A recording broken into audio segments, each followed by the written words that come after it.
doing, going in, being with, moving away from, moving back to, yeah, getting really clear about your own, what thoughts you have about yourself, what thoughts have been inherited, what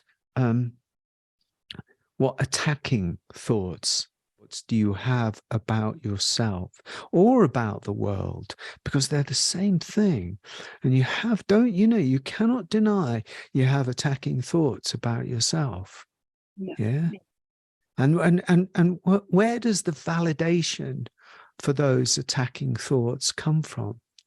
Why have they got such validity?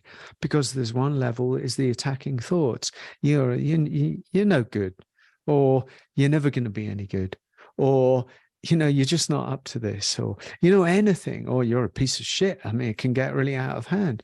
Well, there's one thing having the thought, which is like a cloud that comes in the sky, but the other thing is like, who is it who's validating that, saying, yes, that's true. Yes, that's a true thought. Yeah, that's it.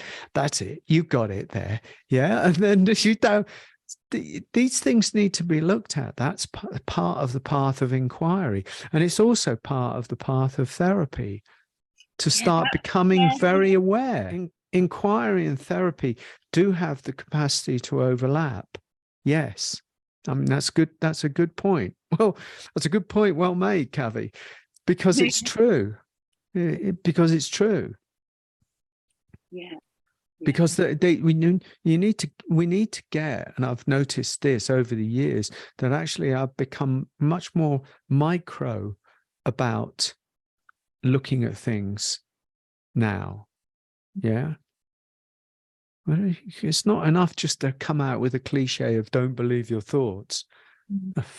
It's easy to say that, but actually in the private moments, yeah, when the door is closed, or or something has happened, usually when something has happened, like the email comes in, or the message, or somebody says something, or somebody undermines you a little bit, or somebody does this, or somebody, it's like, what's that secret thought? What's that thought? Yeah.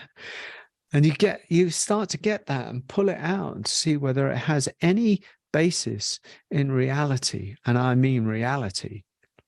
Yeah. I don't mean believing it. That's not reality. That's just believing it. Does it have any basis in reality?